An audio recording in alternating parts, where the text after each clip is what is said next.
Welcome boys and girls from YouTube. My name is Sloth and this is the SlothForge. And in today's video we're going to talk about the new content just opened up today about the Pillar of Trial. Now let me say to you that the items that those pillars provide are extremely valuable, and you should definitely not sleep on the Pillar of Trial. You should, if somehow possible, try to farm the highest stages possible, because those tempering fluids are extremely valuable. Now, in the first part of the video, I want to just show you and explain to you real quick what those tempering fluids do and how they are used. So let's have a look real quick at my Casper's helmet in this example.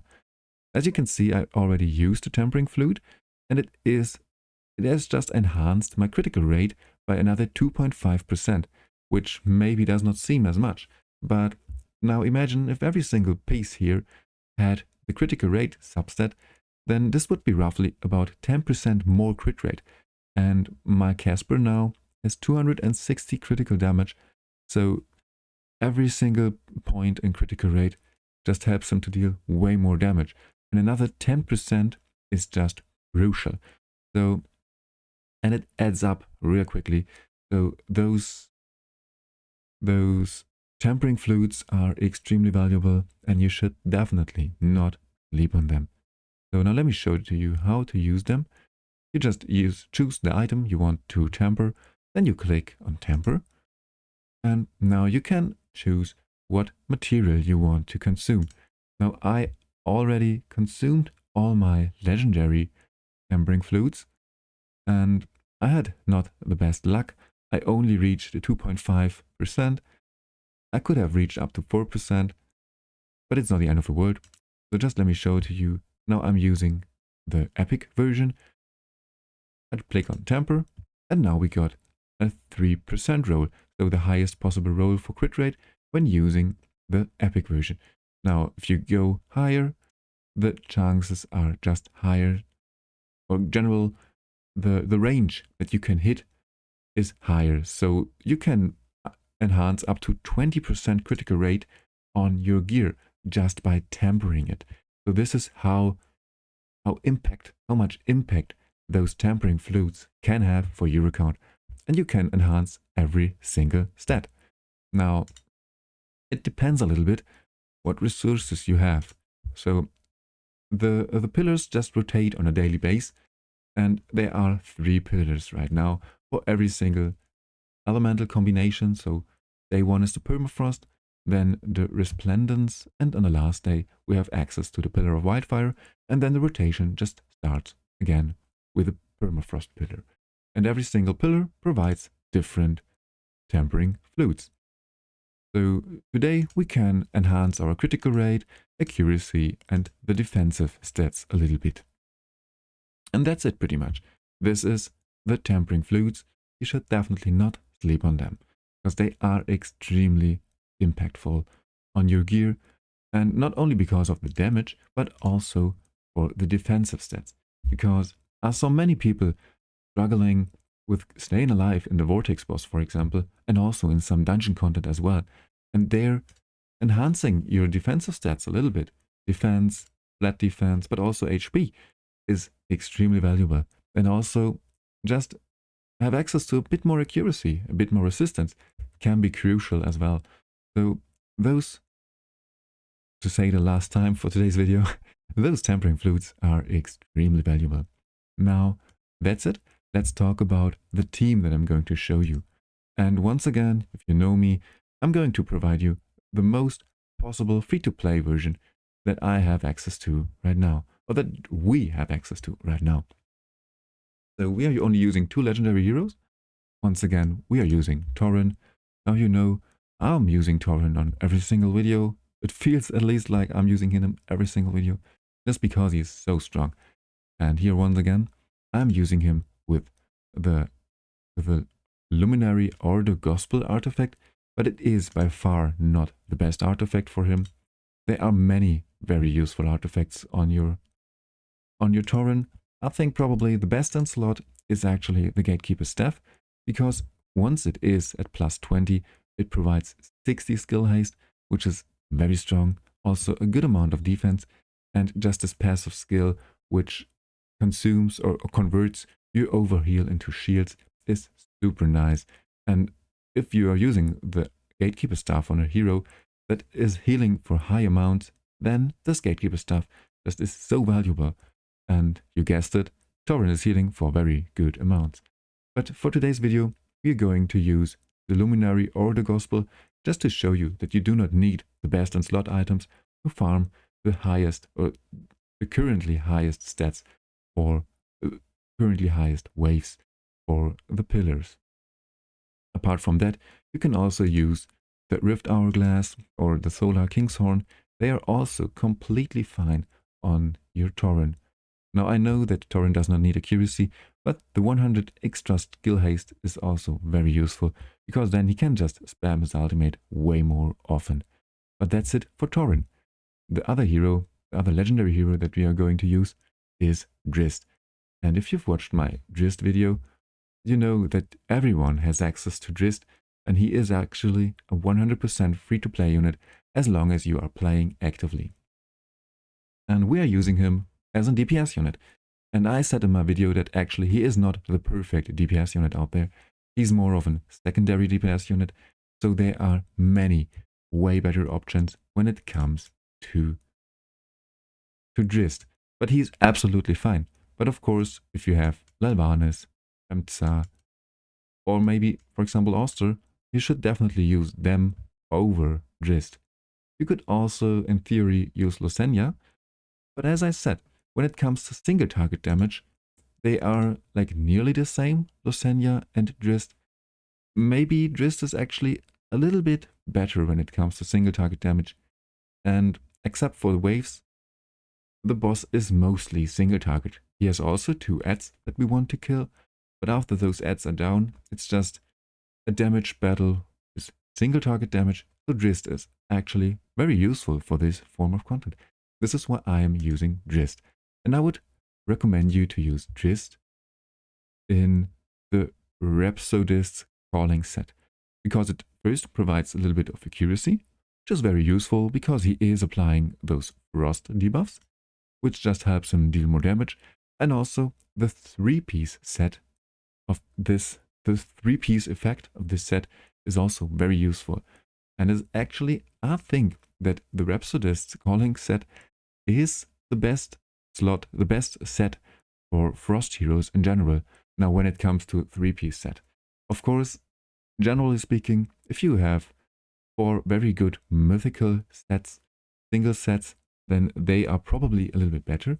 But if you do not have the best mythical sets yet, then out of the legendary sets, the Rhapsodist's Calling set is actually the best in slot set for Frost heroes, just because they apply so many Frost debuffs and have this buff up for nearly the whole fight, and it's like another 32% more damage. So it is actually a very good set. I've been very impressed when I've been using or when I've been testing this set on my Oster. So I would recommend you the Rhapsodist's Calling set, but you can absolutely use other sets as well. You can use 2 2-piece sets as well, just for some additional small stats. Even attack speed is not that bad on Drizzt, but you can use all of the offensive stats and you should be probably fine. And now I've been using his beautiful exclusive artifact just because it provides another 10% defense down on the enemy, especially on the boss, which is very, very useful because we are using also Voresh and Sloth, and they both are able to deal relatively good amounts of damage. And this 10% defense down, just on top of the big version of the defense penalty debuff, just helps your whole team to deal more damage. So I personally just like this artifact a lot. But of course, if you are 100% free to play and you do not want to go for the artifact as well, because of course, obviously, you should prioritize Drizzt first, and then you can think about going for the artifact. But if you do not want to go for the artifact, absolutely fine. You can just use any other artifact that provides some good attack. You could also just, for example, use the Hourglass because it provides a bit more accuracy and helps him spam his ultimate and generally speaking, all of his skills a bit more. Also, the eyeball is just perfectly fine. You could even use the Dawnpipe organ to help your ranged DPS units a little bit. So there are many different options, and of course the Ring of Winter. So it is absolutely not needed. I just like this artifact a lot, so I've been using it. And the last note when it comes to Drizzt is that I have not scrolled him up. So here he is even more potential for damage, and it is actually way more potential for damage when it comes to Drizzt, because not just is he dealing more damage on his skills, but also is the cooldown a bit lower, so he can just use them more frequently. So just to show you that just like with Torrin and Torrin's build, there is room for improvement, and we are farming stage 8 without any problems with this team. And as I said, you will probably be able to farm at least stage 10, most likely stage 11 as well, and maybe even stage 12. But I cannot confirm this yet. We have to wait a couple more days before I can confirm that this team is able to farm stage 12 as well. So this is going to be interesting. Now, let me know please in the comments below if you enjoy it, or if you prefer it if I post those videos early, or if you would rather prefer it if I wait until the content is fully released, so I can show you that the team is I can not only show you but also confirm that the team is actually able to farm stage 12 as well, or at least stage 11. So let me know in the comments below what you prefer. Maybe I just can add a little box in the description below after stage 12 released, just to confirm that this team is also able to farm stage 12. But I think that releasing this form of content as soon as possible is actually relatively helpful for most players out there. So this is why I just try to do this as soon as possible. Now, those are the legendary heroes. Now, let's talk about the tank. We are using Dallbam because he actually has a very interesting passive, just helps him to stay alive. And also very interesting about Dallbam is that he has this AoE, full AoE ultimate, which scales off defense. So the tankier he gets, the more damage he's able to deal. And also, if you build him with enough accuracy, what I did not, he also can inflict blind, which is a relatively useful control effect as well. Apart from that, he also gets defense up, and he is relatively hard to kill. Now, as you can see, I did not talent him up at all. So once again, there is much room for improvement. And I'm using the Tundra Tenacity set just because I like the set a lot. But you can actually use every single defensive set on your Dallbam and you will be absolutely fine. Same with the artifact. Actually, this is definitely not the best in slot artifact. It just makes it run a little bit, a little tiny bit faster because it deals a little bit of damage. But I think actually one of the best stats for Dallbam is the Scarab Amulet, especially if you have struggled to keep him alive. But once again, there are many different options when it comes to your Dallbam. Now, let's talk real quick about Voresh and Sloth. Sloth, I'm using him in the Holy Hunter set, which does not help that much to be fair. There are once again better sets. Maybe you want an offensive set on him, or a set that provides a bit of skill haste, also very useful on him. But I just already had him in the Holy Hunter set for other content, because it is extremely nice to pair your Sloth with the Holy Hunter set. But for this dungeon in particular, there are probably better options. Apart from that, of course, I'm using the Witch Remains on him. You can also use the Witch Remains on Voresh. There is nearly no difference at all, to be fair. And apart from that, I've built him with relatively high HP. But I would actually suggest you, especially if you have struggled to keep him alive, to build him with more defense and HP. It's for me personally a bit more convenient, because then the run is a little bit faster, and also his healing scales of attack. So it is actually not completely wasted, and he can deal relatively high amounts of damage for his support. So this is Sloth, and the last hero is Voresh. Now, I'm using him in the Puppeteer's Inspiration set, because then every time he casts his ultimate, he just provides a little bit of ultimate energy to your whole team. But you can also use the Brotherhood Spirit set. I think that is actually a little bit better on Voresh, just because then your allies deal a little bit more damage.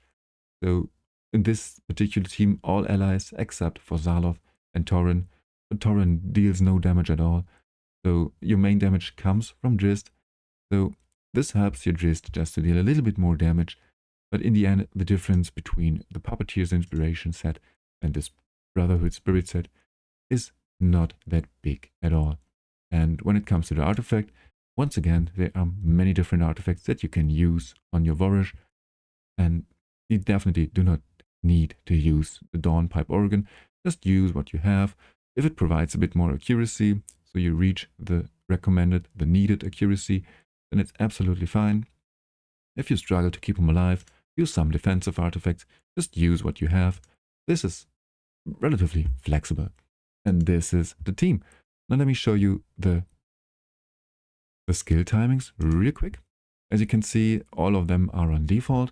And I'm using Voresh on a 28 seconds first cast and a recast of 21 seconds. And important, I'm using this separate timing for continuous stage at on. So that it is just important. My English is not good enough to explain to you on detail why it helps so much. Just so every single stage has its own counter, its own skill timing, so it does not get out of sync within the stages, because sometimes for the first or second stage you just need a little bit longer or less longer, and then it can get out of sync. So using the separate timings is useful and is highly recommended. And that's it pretty much. Did I forget anything? Yeah, I've been using him with the hourglass at first, but now let me show you that you do not need the hourglass. And let's have this run. Let's look at this run real quick. I hope that they are able to clear this relatively quick, so the video does not take too long. Now, I could have started this battle like 1 minute ago, so the video would not have been that long, but I hope you are fine with it. So now I can use the spare time to explain to you why Voresh is so good in this team. Because obviously, Sloth is just insane, because once again he provides so many different debuffs and control effects, and also deals good amount of damage, just perfectly fine for the Witch Remains. But the Witch Remains also is very good for Sloth. But what I like so much for Voresh, but what I like so much about Sloth is that he provides those recharge speed penalty debuff. And it just helps so much when it comes to bosses in general, because you just have a bit more time between the big dealing skills. And the skills of this boss hit relatively hard, so it just is very convenient. Now we've reached the stage, and as you can see, we have a very high first cast timer on Voresh. This is because we do not only apply the recharge speed penalty, but we also apply the frozen debuff. So the boss is very slow. He has a 30% decrease in speed and a 20% decrease in speed. And this is why he applies his buff very late in the first stage, and then he has a recast timing of 21 seconds, even though the rotation of the boss is only 18 seconds, because once again we have the 20% and the 30% recharge speed penalty on the boss. And we are using Voresh because he applies the buff prohibition, and this buff prohibition is just so useful for this boss, because the boss is placing a buff, a 30% attack buff, on his adds. And those adds hit relatively hard. And if you just provide or place the buff prohibition, they do not have access to the attack up buff and therefore deal way less damage. Just makes your run way more reliable. And as you can see, it is super smooth. Now not a single hero here is below 50%. If they get some damage, Torrin and Voresh Torrin and Sloth just heal so good amounts that they are just back at full life immediately. And also, our damage is just super nice. As you can see, Sloth is dealing good amounts of damage, and our main carry obviously is Drizzt. And that's it. This is the team. As you can see, I'm very optimistic that this team will at least run stage 10 without any problems. It will most likely clear stage 11 as well, and probably it will also be able to clear stage 12. Now, when it comes to stage 12, there is often a big gap between stage 11 and stage 12, so I'm not 100% sure about how this team will perform in stage 12, but if we fully talent those heroes up, if we fully scroll Drizzt up as well, and just use the tempering flutes on those heroes' gear as well, just to provide them a bit more tankiness and a bit more damage as well, then they will most likely be able to clear stage 12 as well. And, well, that's it for today's video. Once again, it took a little bit longer than I tried to. I aimed for like 16 to 18 minutes. It took a little bit longer. I'm sorry, guys. And I hope that you still enjoyed the video and that it still helped you. So if you have any further questions or any suggestions for this team, please let me know in the comments below. I'm, as always, very interested in your opinions. And that's it for today's video. See you in the next one.